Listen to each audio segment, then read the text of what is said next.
Good morning dear students, welcome back. ನಾನು ನಿಮ್ಮ physics professor doctor Nagaraj. Second P U C ಫಿಸಿಕ್ಸನ್ನು ಪಾಠ ಮಾಡ್ತಾ ಇದ್ದೀನಿ. So second P U C ಫಿಸಿಕ್ಸಲ್ಲಿ ಫಸ್ಟ್ ಬುಕ್ ಅಂದರೆ ಈ electrostatics, current electricity, electromagnetic induction ಇವೆಲ್ಲ ಚಾಪ್ಟರ್ಸ್ ಇದಾವಲ್ಲ, ಆ ಬುಕ್ಕನ್ನು ಪಾಠ ಮಾಡ್ತಾ ಇದ್ದೀನಿ. ಈ ಬುಕ್ಕಲ್ಲಿ ಆಗಲೇ ನಾನು ಸಾಕಷ್ಟು ಚಾಪ್ಟರ್ಸನ್ನು ಕವರ್ ಮಾಡಿದ್ದೀನಿ. ಎಲೆಕ್ಟ್ರೋಸ್ಟ್ಯಾಟಿಕ್ಸಿನ 2 ಚಾಪ್ಟರ್, ಕರೆಂಟ್ ಎಲೆಕ್ಟ್ರಿಸಿಟಿಯ 1 ಚಾಪ್ಟರ್ ಆಗಿದೆ. ಈಗ ಮೂವಿಂಗ್ ಚಾರ್ಜಸ್ ಆ್ಯಂಡ್ ಮ್ಯಾಗ್ನೆಟಿಸಮ್ ಬಗ್ಗೆ ಮಾತಾಡ್ತಾ ಇದ್ದೆ. Even in this chapter also I have explained the concept of Oersted experiment related things etcetera etcetera et cetera.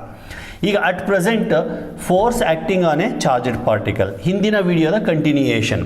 ಹಿಂದಿನ ವಿಡಿಯೋದಲ್ಲಿ ನಾನು force due to electric field and force due to magnetic field explain ಮಾಡ್ತಾ ಇದ್ದೆ. ಸ್ವಲ್ಪ revise ಮಾಡಿಬಿಡ್ತೀನಿ. F is equal to EQ. This is force acting on a charged body due to electric field, and F is equal to BQV sin theta. This is due to magnetic field. This equation can be written as Q into V cross B. This is in the vector form. So ಆಮೇಲೆ ಈ force ಯಾವಾಗ maximum ಆಗುತ್ತೆ, minimum ಆಗುತ್ತೆ, zero ಆಗುತ್ತೆ, ಅದೆಲ್ಲ ಹೇಳಿದ್ದೀನಿ. ಈಗ ಒಂದು ಮ್ಯಾಗ್ನೆಟಿಕ್ ಫೀಲ್ಡ್ ಯೂನಿಫಾರ್ಮ್ ಆಗಿದೆ ಈ ಥರ, and I already explain the meaning of this into mark. Into mark ಅಂದರೆ magnetic field away from me ಅಥವಾ ಟುವರ್ಡ್ಸ್ ದ ಬೋರ್ಡ್ ಅಂತ.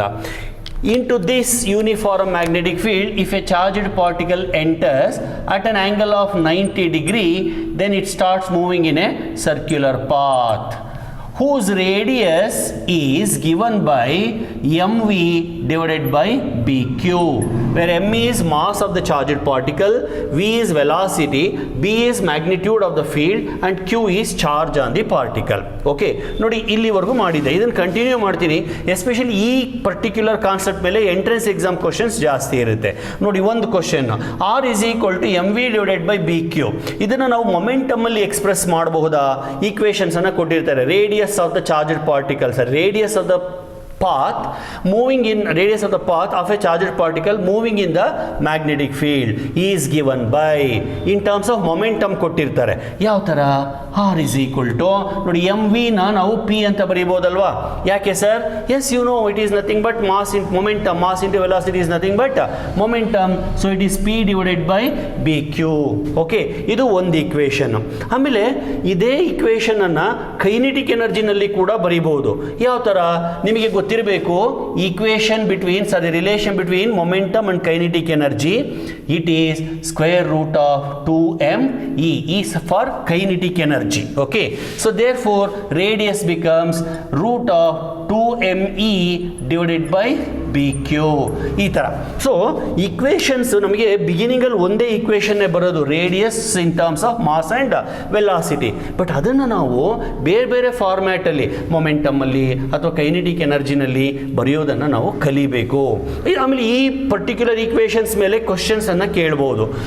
Kinetic, 2 charged particles enter the magnetic field with same velocity, ಅಥವಾ enter the magnetic field with same kinetic energy.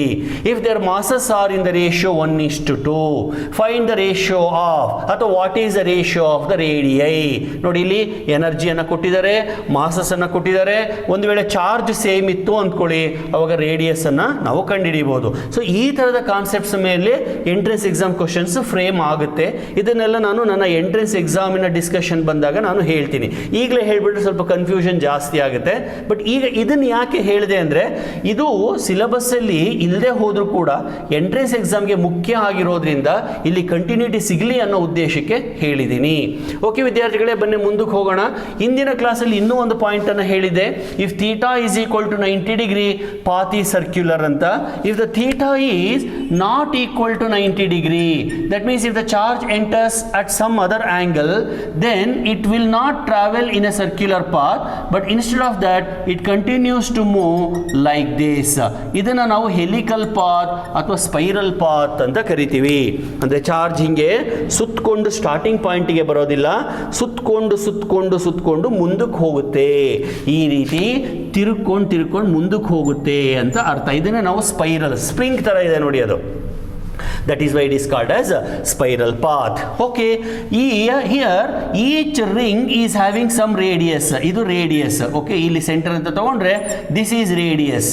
ಆಮೇಲೆ ಇಲ್ಲಿ ಏನಾಗುತ್ತೆ, ಈ velocity ಇದೆಯಲ್ಲ, ಈ ವೆಲಾಸಿಟಿ ಆಕ್ಚುಲಿ ಪರ್ಪೆಂಡಿಕ್ಯುಲರ್ ಮತ್ತೆ ಪ್ಯಾರಲಲ್ ಕಾಂಪೊನೆಂಟ್ ಆಗಿ ಡಿವೈಡ್ ಆಗುತ್ತೆ.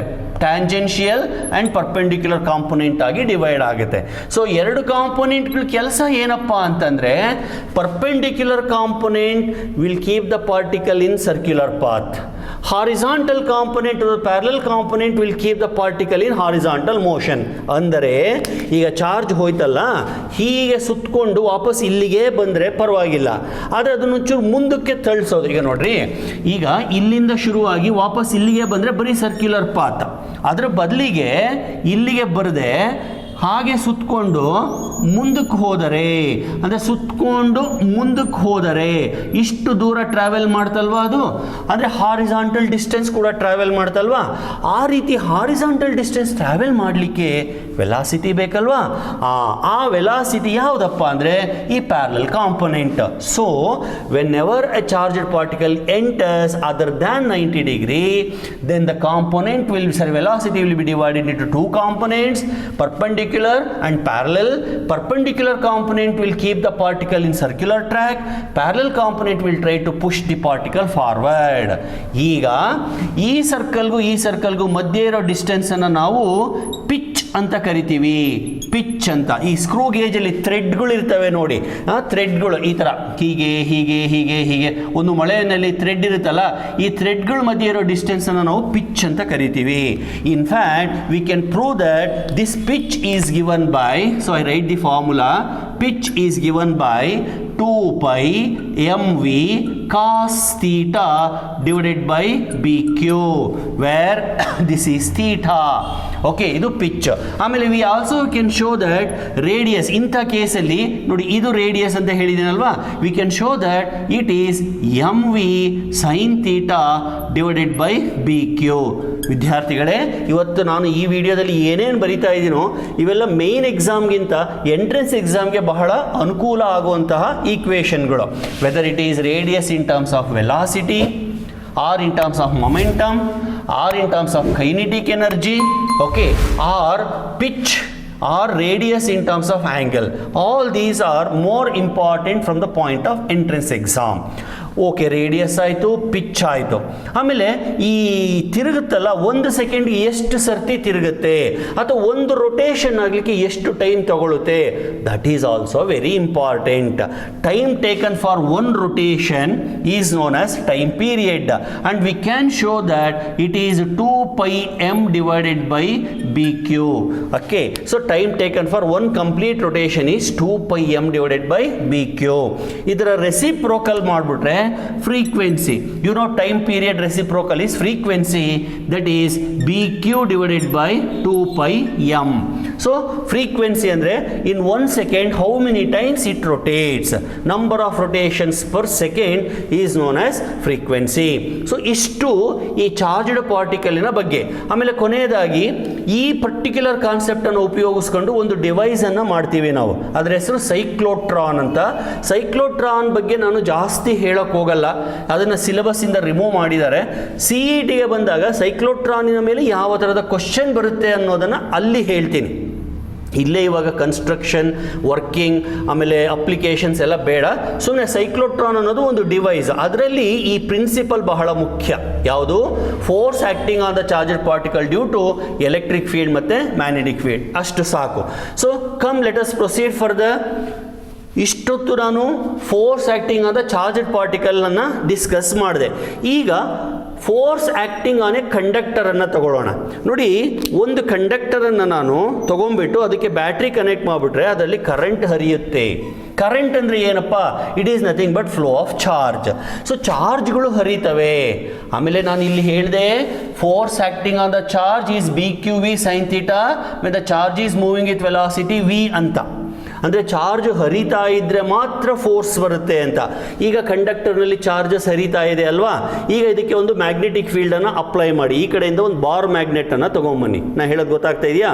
ಕಂಡಕ್ಟರ್ನಲ್ಲಿ ಕರೆಂಟನ್ನು ಪಾಸ್ ಮಾಡಿಬಿಡೋದು, ಆಮೇಲೆ ಮ್ಯಾಗ್ನೆಟಿಕ್ ಫೀಲ್ಡನ್ನು ಅಪ್ಲೈ ಮಾಡೋದು. ಹಾಗಾದರೆ ಫೋರ್ಸ್ ಬರುತ್ತಾ? ಎಸ್, 100% ಫೋರ್ಸ್ ಬಂದೇ ಬರುತ್ತೆ. Why? Because charges are moving and you are applying the magnetic field. So whenever charges flow there will be force provided it is acted upon by magnetic field. So ನಮ್ಮ next ಡಿಸ್ಕಷನ್ನು force acting on a current carrying conductor. So ಈಗ ಒಂದು ಕಂಡಕ್ಟರನ್ನು ತಗೊಳ್ಳೋಣ. ಆ conductor ಈ ಥರ straight ಆಗಿದೆ. Let me take the length of the conductor as L. Okay, and I apply magnetic field. By now you already know the meaning of this into mark, cross mark. What actually the cross mark represents? Cross mark represents a magnetic field towards the board, right? Okay, ಈ ಕಂಡಕ್ಟರ್ನ ನಾನು straight line ಬರೆದಿದ್ದೀನಿ. Actually ಅದು ಒಂದು cylindrical conductor ಈ ಥರ ಇರುತ್ತೆ, cylindrical conductor ಥರ ಇರುತ್ತೆ. ಇದರ ಕ್ರಾಸ್ ಸೆಕ್ಷನಲ್ ಏರಿಯಾ ಎ ಅಂತ ಇಟ್ಕೊಳ್ಳೋಣ, ಸರಿನಾ? L is the length, A is the area. Then what is the volume of this conductor? Volume of the conductor is equal to area into length. ಸಿಲಿಂಡರ್ನ formula pi R square L ಅಂತ ಹೈಸ್ಕೂಲಲ್ಲಿ ಹೇಳಿರ್ತಾರೆ. Pi R square L ಅಂತ ಬರೆಯೋ ಬದಲಿಗೆ A into L ಅಂತ ಬರಿತೀನಿ. ಅರ್ಥ ಆಯ್ತಾ? ನೆಕ್ಸ್ಟ್, ನನ್ನ ಹಿಂದಿನ ವಿಡಿಯೋಗಳಲ್ಲಿ ಒಂದು ಕ್ವಾಂಟಿಟಿಯನ್ನು ಡಿಫೈನ್ ಮಾಡಿದ್ದೆ. ಏನಪ್ಪ ಅದು? Free electron concentration or free electron density ಅಥವಾ charge carrier density. It is represented by letter N. ಮಕ್ಕಳೇ, ಈ ಎನ್ ಅನ್ನು ನಾವು ಸಾಕಷ್ಟು ಕಡೆ ಬಳಸ್ತೀವಿ. ನಂಬರ್ಗೆ ಬಳಸ್ತೀವಿ, number of turns per unit ಲೆಂತ್ಗೆ ಬಳಸ್ತೀವಿ, ರಿಫ್ರಾಕ್ಟಿವ್ ಇಂಡೆಕ್ಸ್ಗೆ ಬಳಸ್ತೀವಿ. ನೋಡಿ, ಇಲ್ಲಿ ನಾನು ಎನ್ ಅನ್ನು ಏನಕ್ಕೆ ಬಳಸ್ತಾ ಇದ್ದೀನಿ? ನಂಬರ್ ಆಫ್ ಎಲೆಕ್ಟ್ರಾನ್ಸ್ಗೆ ಬಳಸ್ತಾ ಇದ್ದೀನಿ. ಆಯ್ತಾ? ಸೊ ನೊಟೇಷನ್ಸ್ ಅನ್ನು ನಾವು ಬಳಸಬೇಕಾದ್ರೆ ಬಹಳ ಕೇರ್ಫುಲ್ ಆಗಿರಬೇಕು, ನೆನ್ಪಿಟ್ಕೋಬೇಕು. ಆಮೇಲೆ ಎ ಅನ್ನ ಏರಿಯಾಗೆ ಬಳಸ್ತೀವಿ, ಆಂಪೇರ್ನ ಸಿಂಬಲ್ ಆಗಿ ಬಳಸ್ತೀವಿ. ಸೊ ಯಾವ್ಯಾವ ಕಂಟೆಕ್ಸ್ಟಲ್ಲಿ ಯಾವ್ಯಾವ ಲೆಟರ್ಗೆ ಏನು ಮೀನಿಂಗ್ ಇದೆ ಅದು ನಮ್ಮ ತಲೆಯಲ್ಲಿ ಇರಬೇಕು. ಸೊ ಈ ಕಾಂಟೆಕ್ಸ್ಟಲ್ಲಿ, ಈ ಪರ್ಟಿಕ್ಯುಲರ್ ಡೆರಿವೇಷನ್ನಲ್ಲಿ ಎನ್ ಅನ್ನು ನಾನು number of electrons per unit ವಾಲ್ಯೂಮ್ಗೆ ಬಳಸ್ತಾ ಇದ್ದೀನಿ. ಅಂದರೆ N is equal to number of electrons divided by volume. Therefore, so ಇಲ್ಲಿ ಒಂದು ಸಣ್ಣದೊಂದು ಡಿರೈವೇಷನ್ ಅನ್ನೇ ಮಾಡ್ತಾ ಇದ್ದೀನಿ. Actually obtain the expression for force acting on a conductor due to magnetic field ಅಂತ. ಆಯ್ತಾ? ಸೊ ಇಲ್ಲಿ ಕರೆಂಟ್ ಹರಿತಾ ಇದೆ. ಕರೆಂಟ್ ಹರಿತಾ ಇರೋದ್ರೆ ಚಾರ್ಜಸ್ ಎಲ್ಲ ಮೂವ್ ಆಗ್ತಾ ಇದ್ದಾವೆ ವಿತ್ ಸರ್ಟನ್ ವೆಲಾಸಿಟಿ. ಆ ಬೇಸಿಸ್ ಮೇಲೆ ನಾನು ಒಂದು ಡಿರೈವೇಷನ್ ಅನ್ನು ಮಾಡ್ತಾ ಇದ್ದೀನಿ. I am trying to find the force acting on a charged particle. ಗೊತ್ತಾಯ್ತಲ್ವಾ? ಈಗ ಕಂಡಕ್ಟರ್ನಲ್ಲಿ ಎಷ್ಟು ಚಾರ್ಜಸ್ ಹರಿತಾ ಇದೆ ಅಂದರೆ number of electrons is equal to N into volume cross multiply. ಹಾಗಾದರೆ number of electrons is equal to N into volume already ಇದೆ, A into L ಬರಿಬೋದಲ್ವಾ? ಸೊ ಆ ಕಂಡಕ್ಟರ್ನಲ್ಲಿ ಅಷ್ಟೊಂದು ಎಲೆಕ್ಟ್ರಾನ್ಸ್ ಹರಿತಾ ಇದ್ದಾವಂತೆ. ಯಾವಾಗ ಇದನ್ನು ತಗೊಂಡೋಗಿ ನಾನು ಬ್ಯಾಟ್ರಿಗೆ ಕನೆಕ್ಟ್ ಮಾಡಿದಾಗ, ಅಫ್ಕೋರ್ಸ್ ಇಲ್ಲಿ ತೋರಿಸಿಲ್ಲ ಬ್ಯಾಟ್ರಿ ಕನೆಕ್ಷನನ್ನು. ಸೊ ಬ್ಯಾಟ್ರಿ ಕನೆಕ್ಟ್ ಮಾಡಿದಾಗ ಅಷ್ಟೊಂದು ಎಲೆಕ್ಟ್ರಾನ್ಸ್ ಹರಿತಾ ಇದ್ದಾವಂತೆ. ಸರಿ, ಹರಿಲಿ, ತೊಂದರೆ ಇಲ್ಲ. ಈಗ ನಾನೇನು ಮಾಡ್ತೀನಿ? ಇದಕ್ಕೆ ಮ್ಯಾಗ್ನೆಟಿಕ್ ಫೀಲ್ಡನ್ನು ಅಪ್ಲೈ ಮಾಡ್ತೀನಿ. ಪರ್ಪೆಂಡಿಕ್ಯುಲರ್ ಮ್ಯಾಗ್ನೆಟಿಕ್ ಫೀಲ್ಡ್ ಅಪ್ಲೈ ಮಾಡ್ತೀನಿ. ನಮಗೆಲ್ಲ ಗೊತ್ತು, ಮ್ಯಾಗ್ನೆಟಿಕ್ ಫೀಲ್ಡ್ ಅಪ್ಲೈ ಮಾಡಿದ ತಕ್ಷಣವೇ ಫೋರ್ಸ್ ಬಂದ್ಬಿಡುತ್ತೆ. ಎಷ್ಟು ಫೋರ್ಸ್ ಬರುತ್ತೆ? Force due to magnetic field on one charged particle is B Q V sine theta. ಇದು ಒಂದು ಚಾರ್ಜಿನ ಮೇಲೆ ಬರ್ತಕ್ಕಂಥ ಫೋರ್ಸ್. ಈ ವಿ ಅನ್ನು ವೆಲಾಸಿಟಿ ಅಂತ ತಗೊಂಡಿದ್ದೀವಲ್ಲ, ಈ ಚಾರ್ಜ್ಗಳು ಮೂವ್ ಆಗಬೇಕಾದ್ರೆ, ಅದೇ ಕರೆಂಟನ್ನು ಫ್ಲೋ ಮಾಡಬೇಕಾದ್ರೆ they move with velocity called drift velocity. ಇದನ್ನು ನಾವು ಆಗಲೇ ಕರೆಂಟ್ ಎಲೆಕ್ಟ್ರಿಸಿಟಿ ಫಸ್ಟ್ ಚಾಪ್ಟರ್ನಲ್ಲಿ ಕಲ್ತಿದ್ದೀವಿ. ಎಲೆಕ್ಟ್ರಿಕ್ ಕರೆಂಟ್ ಬರೋದು ಯಾವ ವೆಲಾಸಿಟಿಯಿಂದ? ಡ್ರಿಫ್ಟ್ ವೆಲಾಸಿಟಿಯಿಂದ. ಸೊ ಇದು ಡ್ರಿಫ್ಟ್ ವೆಲಾಸಿಟಿ, ಸರಿನಾ? ಇದು ಒಂದು ಎಲೆಕ್ಟ್ರಾನ್ಗೆ ಆ ಮೇಲೆ ಬೀಳ್ತಕ್ಕಂಥ ಫೋರ್ಸ್. ಎರಡು ಎಲೆಕ್ಟ್ರಾನ್ಸ್ ಅಂದರೆ ಎರಡು ಚಾರ್ಜ್ ಇದ್ದರೆ 2 ಟೈಮ್ಸ್, 3 ಚಾರ್ಜಸ್ ಇದ್ದರೆ 3 ಟೈಮ್ಸ್. ಇಲ್ಲಿ ಎಷ್ಟು ಚಾರ್ಜಸ್ ಇದೆ ಸರ್? ಇಷ್ಟಿದೆ. ಹಾಗಾದರೆ ಟೋಟಲ್ ಫೋರ್ಸ್ ಎಷ್ಟು? Therefore total force is F is equal to, I write still F only. ಬೇಕು ಅಂದರೆ ಎಫ್ ಟಿ ಅಂತ ಬರ್ಕೊಳ್ಳಿ, ಬಟ್ ಒಂದು ನೆನ್ಪಿಟ್ಕೊಳ್ಳಿ, ಇದು force acting on single charge, this is force acting on all the charges. Okay, so ಹಾಗಾದರೆ ಇಷ್ಟು into ಇಷ್ಟು ಅಂದರೆ NaL multiplied by BQ V∗D into sine theta. ಸ್ವಲ್ಪ ಗಮನಿಸಬೇಕು ಮಕ್ಕಳೇ, ಇವಾಗ ನೀವು ಎಷ್ಟೊಂದು ಕ್ವಾಂಟಿಟೀಸ್ ಇದ್ದಾವೆ, ಇದನ್ನು ಒಂದು ಗ್ರೂಪ್ ಮಾಡಿ ಬರ್ಕೊಂಡ್ಬಿಡ್ತೀನಿ. ಯಾವ ಥರ? F ಇಸ್ ಈಕ್ವಲ್ ಟು ನೋಡಿ N A Q VD ಇಷ್ಟನ್ನು ಒಂದು ಗ್ರೂಪ್ ಮಾಡ್ಕೋತೀನಿ. ಇನ್ನು ಉಳಿಯೋದು BL, ಆಮೇಲೆ ಉಳಿಯೋದು ಸೈನ್ ತೀಟಾ. ಸರ್ ಯಾಕೆ ಸರ್ ಹಿಂಗೆ ಬರ್ಕೊಂಡ್ರಿ? ಉದ್ದೇಶ ಇದೆ, ಕಾರಣ ಇದೆ, ರೀಸನ್ ಇದೆ. ಯಾಕೆ ಅಂತ ಹೇಳ್ತೀನಿ, ಗಮನಿಸಿದಿನ. ಇದನ್ನು ಆಲ್ರೆಡಿ ನಾನು ಕರೆಂಟ್ ಎಲೆಕ್ಟ್ರಿಸಿಟಿ ಚಾಪ್ಟರ್ನಲ್ಲಿ ಡಿರೈವ್ ಮಾಡಿದ್ದೀನಿ. NaVd ಇಂಟು ಈ ಬದಲಿಗೆ Q ಇದೆ ಅಷ್ಟೇ. ಏನಿದು ಜ್ಞಾಪಿಸ್ಕೊಳ್ಳಿ, NeAVd is equal to current. ಇದನ್ನು ಮೇಜರ್ ಕ್ವಶನ್ ಆಗಿ ಕೇಳ್ತಾರೆ. Obtain the expression for current ಅಂತ ಕೇಳ್ತಾರೆ.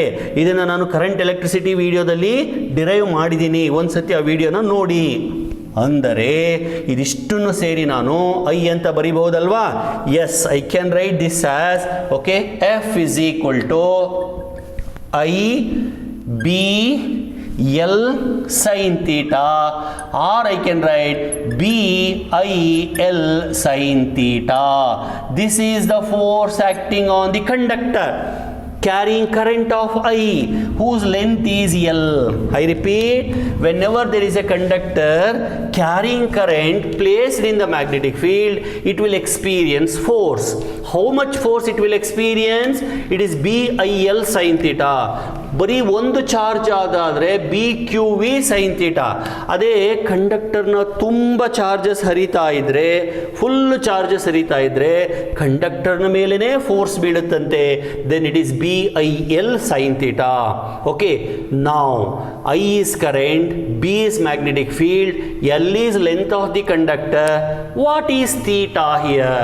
Dear students, please follow carefully. Theta ಅಂದರೆ angle between what and what? It is the angle between magnetic field and the direction of the current, ಅಥವಾ orientation of the conductor. ಕಂಡಕ್ಟರ್ನ ನೀನು ಹೆಂಗೆ ಇಟ್ಕೊಂಡಿದೀಯಾ ಅನ್ನೋದ್ರ ಮೇಲೆ theta depend ಆಗಿದೆ. ಈ ಪರ್ಟಿಕ್ಯುಲರ್ ಎಕ್ಸಾಂಪಲಲ್ಲಿ ಕಂಡಕ್ಟರ್ನ ಹೀಗೆ ಇಟ್ಕೊಂಡಿದ್ದೀನಿ, ಮ್ಯಾಗ್ನೆಟಿಕ್ ಫೀಲ್ಡನ್ನು ಹಿಂಗೆ ಇಟ್ಕೊಂಡಿದ್ದೀನಿ. So theta is 90, but it need not be 90. So ಕಂಡಕ್ಟರನ್ನು ನಾನು ಹೀಗೂ ಇಡ್ಬೋದು, ಯಾವ ಡೈರೆಕ್ಷನಲ್ಲಿ ಬೇಕಾದ್ರೂ ನಾನು ಟಿಲ್ಟ್ ಮಾಡ್ಬೋದು. Correspondingly theta also will vary. Suppose if theta is 90 degree, sin theta is 1, maximum force. If the conductor is along the magnetic field direction, theta is 0, sin theta is 0, force is minimum. So come on, tell me when the force is maximum and when the force is minimum. Force is maximum when current flows perpendicular to the field. Force is maximum when current flows perpendicular to the field. Force is minimum when current flows parallel to the field. That means when theta is 90, F is maximum, that is BIL. That is when theta is equal to 90 degree. Force is minimum and that is equal to 0 when current is flowing parallel to the direction of magnetic field. Magnetic field kadege hodre force 0, perpendicular idre force maximum. ಈಗ force, of course it is a vector quantity. You must ask, sir, what is the direction of the force? ಯಾವ ಕಡೆಗಿರುತ್ತೆ ಡೈರೆಕ್ಷನ್? Yes, it is a good question. Direction ಅನ್ನು ಕಂಡುಹಿಡಿಯಲಿಕ್ಕೆ once again we go for Fleming's left hand rule. ಹಿಂದಿನ ವಿಡಿಯೋದಲ್ಲಿ ಹೇಳಿದ್ದೀನಿ, ನನ್ನ ಎಡಗೈ, ವಾಚ್ ಕಟ್ಟಿರೋದು ಎಡಗೈ. ಈ ಎಡಗೈನಲ್ಲಿ 3 ಬೆರಳನ್ನು ಪರ್ಪೆಂಡಿಕ್ಯುಲರ್ ಆಗಿ ಸ್ಟ್ರೆಚ್ ಮಾಡಬೇಕು. 4 ಫಿಂಗರ್, ಮಿಡಲ್ ಫಿಂಗರ್, ಥಂಬ್, 3 ಬೆರಳನ್ನು ಪರ್ಪೆಂಡಿಕ್ಯುಲರ್ ಆಗಿ ಸ್ಟ್ರೆಚ್ ಮಾಡಬೇಕು. ಹೇಳಿದ್ದೆ ಜ್ಞಾಪಕ ಇದೆಯಾ? ಸ್ಟ್ರೆಚ್ ಮಾಡಿದ ಮೇಲೆ ಏನು? ಚಾರ್ಜಿಗಾದರೆ ಒಮ್ಮೆ ರಿಪೀಟ್ ಮಾಡಿಬಿಡ್ತೀನಿ. 4 finger represents magnetic field, middle finger represents velocity, thumb represents force ಅಂತ ಹೇಳಿದ್ದೆ. ಈಗ ಇಲ್ಲಿಗೆ ಬರೋಣ, ಕಂಡಕ್ಟರ್ಗೆ ಬರೋಣ. Four finger still it represents magnetic field. Middle finger it represents not velocity but current. Middle finger represents current. Thumb still represents direction of the force. ಮಕ್ಕಳೇ, ಈ equation ಅಲ್ಲಿ F B I ಈ ಮೂರನ್ನು ತಗೋಬೇಕು. So stretch first 3 fingers of your left hand such A way that 4 finger represents magnetic field, middle finger represents current, thumb represents direction of the force. ಈ ರೂಲನ್ನು ಇಲ್ಲಿ ಈ ಡಯಾಗ್ರಾಮ್ಗೆ apply ಮಾಡ್ತೀನಿ.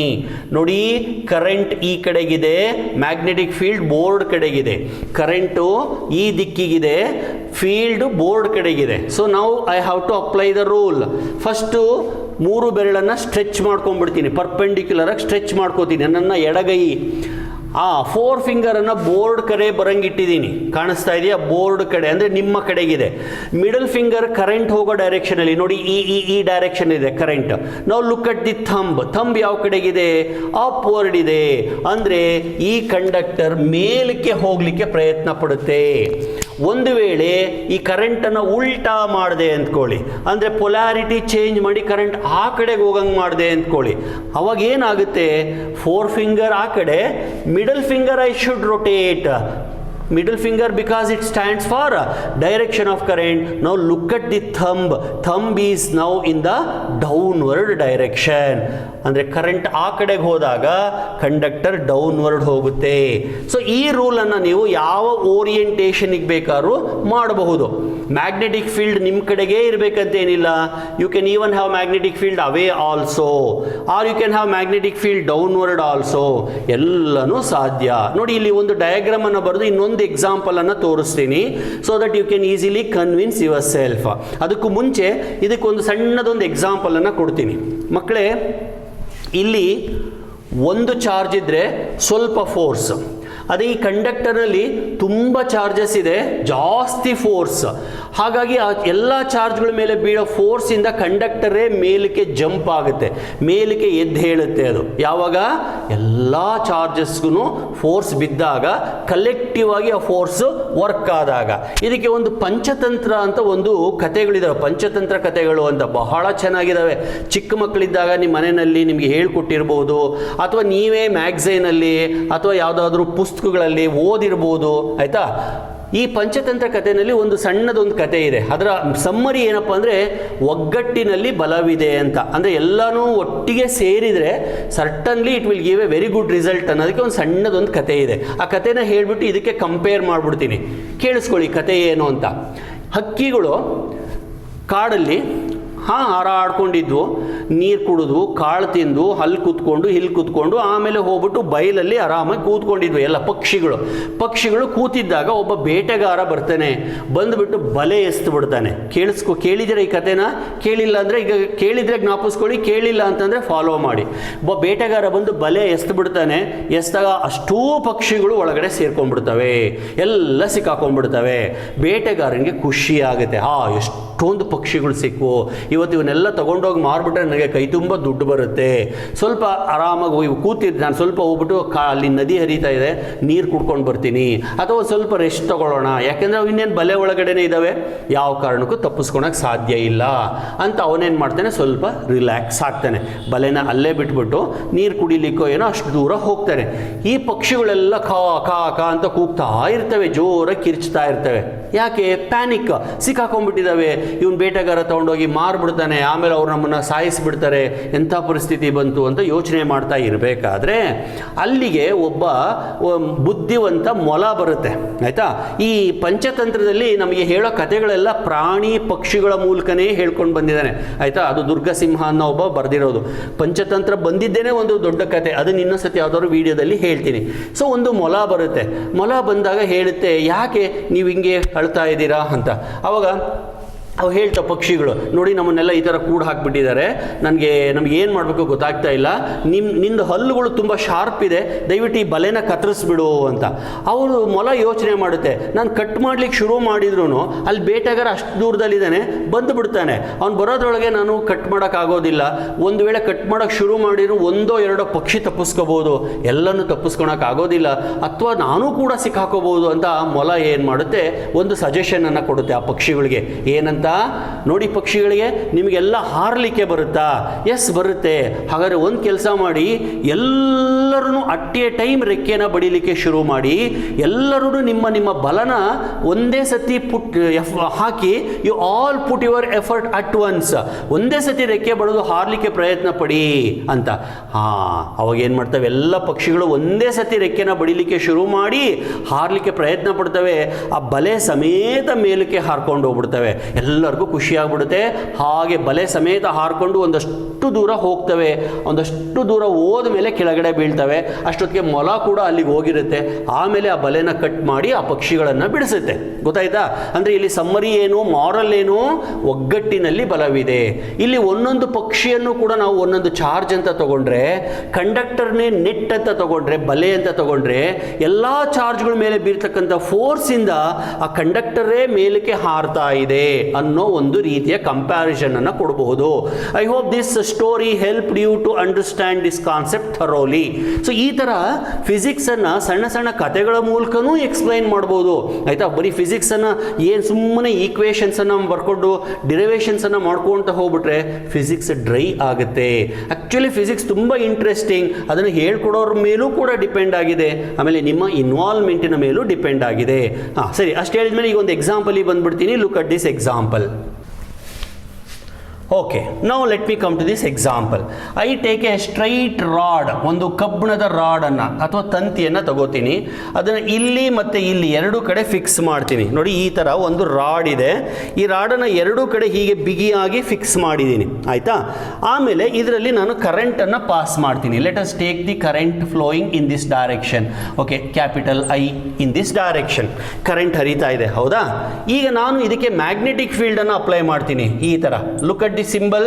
X ಅಂತ ಬರೆದ್ರೆ ಏನು ಗೊತ್ತಲ್ಲ ನಿಮಗೆ? Magnetic field is away from the observer towards the board ಅಂತ ಅರ್ಥ. ಈಗ ನನಗೆ ಹೇಳಬೇಕು, ನೀವು ಈ ವಯರ್ ಹಾಗೆ ಸ್ಟ್ರೈಟ್ ಆಗಿರುತ್ತಾ ಅಥವಾ ಬೆಂಡ್ ಆಗುತ್ತಾ? ಆನ್ಸರ್ ಬೆಂಡ್ ಆಗುತ್ತೆ. ನೀಟಲ್ಲಿ ಕೇಳ್ಬೋದು, ಇದನ್ನು JEE ಕೇಳ್ಬೋದು, CET ಕೇಳ್ಬೋದು. ಎಂಟ್ರೆನ್ಸ್ ಎಕ್ಸಾಮ್ ಅಂತ ಬಂದಾಗ ಎಲ್ಲನೂ ಈಕ್ವಲ್ಲೇನೆ. ನೀವು ಅಂದ್ಕೋಬೋದು JEE ತುಂಬ ಕಾಂಪ್ಲಿಕೇಟ್ ಇರುತ್ತೆ, CET ಸಿಂಪಲ್ ಇರುತ್ತೆ ಅಂತ. ಯಾವ ಕಾರಣಕ್ಕಿಲ್ಲ, ನಮ್ಮ CET ಕೂಡ ಅಷ್ಟೇ ಸ್ಟ್ಯಾಂಡರ್ಡ್ ಆಗಿರುತ್ತೆ. ನೀವು ಕಾನ್ಸೆಪ್ಟನ್ನು ತಿಳ್ಕೊಂಬಿಟ್ರೆ ಎಂಥದ್ದು ಎಕ್ಸಾಮ್ ಆದರೂ ಕೂಡ ಫೇಸ್ ಮಾಡ್ಬೋದು. ಇಲ್ಲಾಂದ್ರೆ ಅವ್ರಿಗೆಲ್ಲ ಈಗ first rank, second rank, third rank, fourth rank ಬರ್ತಾರಲ್ಲ, ಅವ್ರಿಗೆಲ್ಲ ಹೆಂಗೆ ಸಾಧ್ಯ ಆಯಿತು? ಮನಸ್ಸಿಟ್ಟು ಕೇಳಿರ್ತಾರೆ, ಪ್ರಾಕ್ಟೀಸ್ ಮಾಡಿರ್ತಾರೆ. ದೇವರೇನು ಅವ್ರಿಗೆ ಎರಡೆರಡು ಮೆದುಳನ್ನು ಕೊಟ್ಟಿರಲ್ಲ, ಎಫರ್ಟ್ ಹಾಕುವಂತಹ ಮನಸ್ಸನ್ನು ಕೊಟ್ಟಿರ್ತಾನೆ ಅಷ್ಟೇ. ಬನ್ನಿ ಇಲ್ಲಿಗೆ. ಸೊ ಇವಾಗ ಇದು ಬೆಂಡ್ ಆಗುತ್ತೆ ಅಂತ ಹೇಳಿದೆ. ಯಾವ ಕಡೆಗೆ ಬೆಂಡ್ ಆಗುತ್ತೆ ನನಗೆ ಗೊತ್ತಿಲ್ಲ ಅಂತ ಸುಮ್ಮನೆ ಇರೋಂಗಿಲ್ಲ. ಅಲ್ಲಿ ಆಪ್ಷನ್ಸ್ ಕೊಟ್ಟಿರ್ತಾನೆ, towards left, towards right, towards front, towards back ಅಂತ ಏನೋ ಕೊಟ್ಟಿರ್ತಾನೆ. Very simple left hand rule. ಎಡಗೈ ಇದೆ ನನ್ನ ಹತ್ರ, ಅಪ್ಲೈ ಮಾಡೋಣ. ಏನು ಹೇಳುತ್ತೆ left hand rule? 4 finger magnetic field, middle finger current. Current ಕಡೆಗೆ ಮಿಡಲ್ ಫಿಂಗರ್, 4 ಫಿಂಗರ್ ಬೋರ್ಡ್ ಕಡೆಗೆ. ಲುಕ್ ಅಟ್ ದಿ ಥಂಬ್ ಯಾವ ಕಡೆಗಿದೆ? ಈ ಸೈಡ್ಗಿದೆ. ಅಂದರೆ ಈ ಕಂಡಕ್ಟರ್ ಈಗ ಸ್ಟ್ರೈಟ್ ಆಗಿದ್ದು ಈ ರೀತಿ ಬೆಂಡ್ ಆಗುತ್ತೆ. ಗೊತ್ತಾಯ್ತಾ ಮಕ್ಕಳೇ? ಸೊ ಇಲ್ಲಿಗೆ ಈ ವಿಡಿಯೋ ನಾನು ನಿಲ್ಲಿಸ್ತೀನಿ. ಇದೇ ಕಾನ್ಸೆಪ್ಟನ್ನು ಇಟ್ಕೊಂಡು ಇನ್ನೂ ಸಾಕಷ್ಟು ಚರ್ಚೆ ಮಾಡೋದಿದೆ. That I will take up in my next video. ದಯವಿಟ್ಟು ನನ್ನ ವಿಡಿಯೋಸನ್ನು ಲೈಕ್ ಮಾಡಿ, ಶೇರ್ ಮಾಡಿ, ಕಾಮೆಂಟ್ಸನ್ನು ಕೂಡ ಕಳಿಸಿ. ನಿಮಗೆ ತುಂಬ ಅನುಕೂಲ ಆಗುತ್ತೆ, ನನಗೂ ಒಂದು ಹುಮ್ಮಸ್ಸು ಬರುತ್ತೆ. Okay, thank you very much.